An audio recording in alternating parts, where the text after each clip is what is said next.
What's going on, guys? I just wanted to check in before this thing gets too far torn apart here tonight. So I was just going to kind of give you a quick rundown on the car, what the setup was this year, what we did with it, and kind of just some future changes that are coming. As you can see, turbo kit is off. There's no more turbo kit on the car. It's sold. Kind of changing the setup of the thing. It is freezing outside already. It's pretty cold out here. We're supposed to get some snow tonight, so we are going to start pulling the car apart for the off season. Let me set my drink down. So basically, the setup of this thing this year, it was real simple. It was just a k24a2 bottom end, CSS, rods, pistons. It had Manley Turbo Tough I-beam rods with 625 plus bolts in them, and then it had Wiseco. I think the M87 631s was the part number on those. Just a simple 11:1 compression ratio flat top piston, and then it had ACL race rod main thrust bearings in it.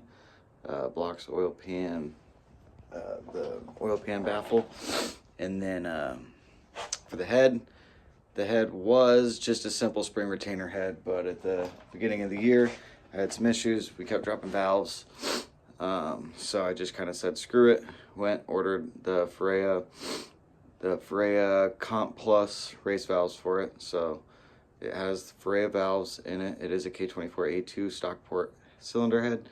Ferrea valves, SuperTech 92 or 95 pound springs, titanium retainers, SuperTech valve seals, and stock cams. Stock exhaust cam, RBC 50-degree BTC gear. Other than that, it's just, it's a simple setup. Just a CSS, rod, piston, spring retainer engine, and then a lot of people would always ask me if it had a K20 head on it or not. It does not. It's just a full K24A2 long block, 4-piston oil pump, Type S oil pump, and then turbo kit, really. And it wasn't really some crazy turbo kit, just a budget turbo kit. I got the turbo on Black Friday, I think 2 years ago. They had a sale. It was like $522 for the Borg Warner. It was the S366 with 88 exhaust housing on it. Just a simple, they don't come ball bearing or anything, so it's a journal bearing with not even a billet wheel. It's just a regular cast wheel in there, as you can see. Sorry, it's kind of hard to get all this. I'm using my phone out here right now. Didn't really plan on making a video at all tonight, but I started tearing into it and wanted to give you guys kind of an update and just kind of run you down through what the setup was this year before I got too far into tearing this thing apart and making changes. You can see turbo kit is off. Just kind of leave it like this for now. Car hasn't really had a hood on it for quite some time. I tossed the hood on because the garage leaks when it rains, so I don't want it getting soaked when I'm not out here. But yeah, turbo kit's off. It's getting sold tomorrow. I already ordered a new turbo. I'm not going to tell you guys what that is yet. It is obviously a little bit bigger than the one that's on here now. But I plan on kind of changing routes with the car for next year. I would like to get out to the track a lot more and, do a lot more stuff at the track. It won't ever be a full dedicated race car. It'll always be my street car as well, but it does need a cage and it needs some stuff to, get it to the point where we can get it out to the track and be safe and have fun in it. So for anybody wondering, it never made it on the dyno. I'm just kind of assuming it was around 600 horsepower, just based off some of the stuff that I ran, based off of, how even the matchup is between me and my brother's EG. His EG is same exact setup as mine, except it's a K20A2. So it's a CSS K20 with Manley Turbo Tough I-beam rod, 625 bolts, Wiseco 11:1 pistons, springs, retainers in the head, but he does have stock valves in his head still. He doesn't have the Ferreas like I do. But Borg S362 on his car, KLM Sidewinder, etc., etc. Same shit we got going on here, just on a K20. But his made 648 at 26 pounds on the dyno. And this thing's clearly, it makes more torque, so maybe that's what's keeping me up, helping keep up with his. But you know, he'll get me by half a car, I'll get him by half a car, where the cars are pretty evenly matched. So I just kind of guesstimated somewhere in the 600s, and based off the setup, how much boost it was on, they tend to make about 600 right there. So at the end of the day, those are just numbers. A dyno number means nothing. It's just a, you know, measurement of torque. So I really don't, as long as the car makes it pass, it goes A to B and it runs good, I don't really, I mean, strive to put it on the dyno and make some big number. But I do have goals for it next year. We do want to make more power than it was this year. I'd like to get it somewhere into the 9s. Sorry, it's getting cold. Nose is all stuffed up. But yeah, that's it. I just wanted to check in, give you guys a little rundown on the thing. Let you know what the setup was before I start digging in and changing shit. The transmission is not stock. It did have a Gear X 1 through 4 K-Series drag race kit in it. It's still helical cut gear. It's not straight cut, not dog engagement, nothing like that. Just their drag 1 through 4 Pro Series for the K-Trans. Still ran a synchro. So it was their 1 through 4 with the OEM 5th and 6th. They do not make a long turbo ratio gear like, let's say, PPG or any of the other brands do. So my brother's car has the PPG 1 through 4 synchro straight cut gear set in it, and the turbo ratios in that thing are just so much better.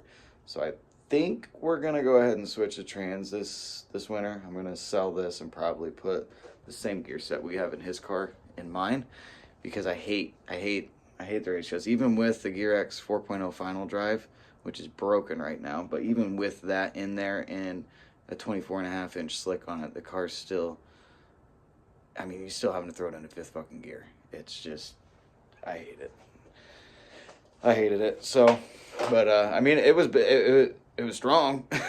It's about all it did for me this year. It stayed together and I didn't have to rebuild it like last year. All them stock ones, I probably went through 20 stock transmissions last year, and it was just a huge headache. So it did its job with that, but we will be changing that over to a PPG.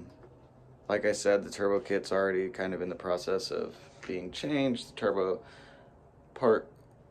some parts got here today, and I should have the rest of everything. The turbo will be here on Monday, and then I think my manifold's about 2 weeks out. So you guys just kind of have to stay tuned and come along with me for this ride, and see where we're going to take this thing, and, you know, see how far to go.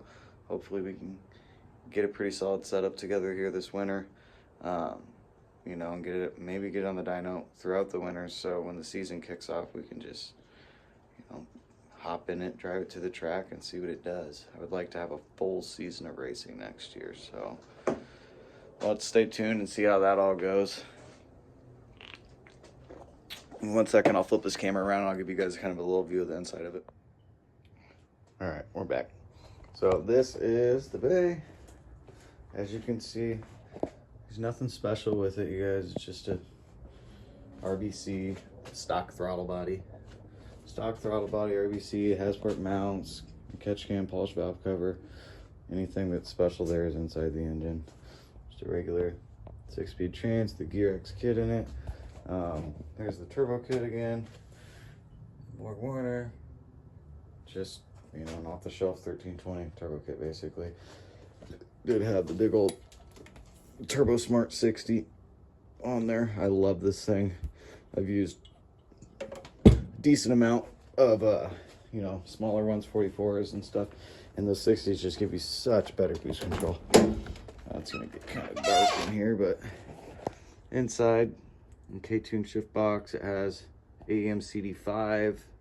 The dash is flocked. I'm going to have to redo it, though. It's starting to rub off in some areas.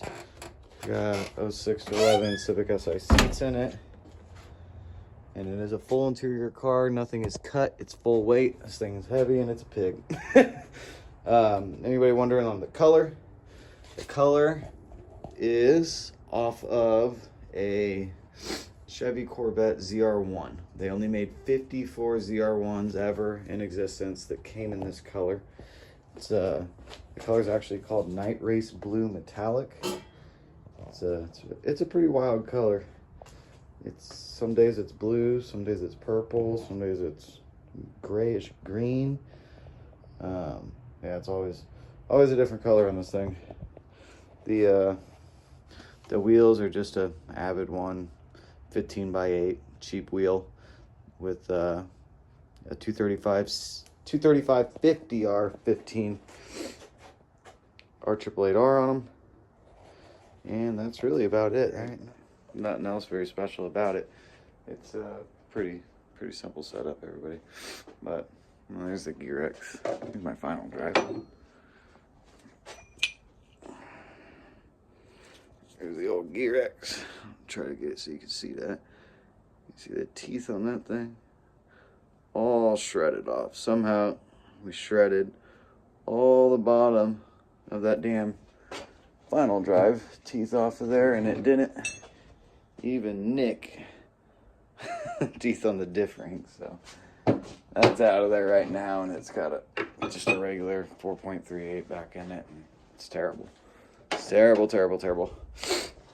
I'm usually top of 5th gear throwing it into goddamn 6 when my homeboy or my brother's in top of 4th gear racing me in his hatch.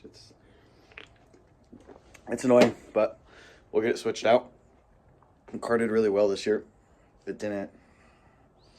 Once everything was in there, it was set up correctly, it was dialed in, started up every time I turned it on, and it ran. Did its thing. But clutch is a Clutchmasters FX 725 twin disc with the race discs in it, not the street discs. Sheepy dual backdoor intercooler on it, and it has the ID 2000cc injectors, the Hellcat pump, a relay, -8 feed, -6 return, Aeromotive fuel pressure regulator, Mac boost solenoid, a 3-port, and that's about it. If you guys have any questions, just drop something in the comments. If there's something that you want to see specifically on the car, or you want me to explain, I can make a video on it.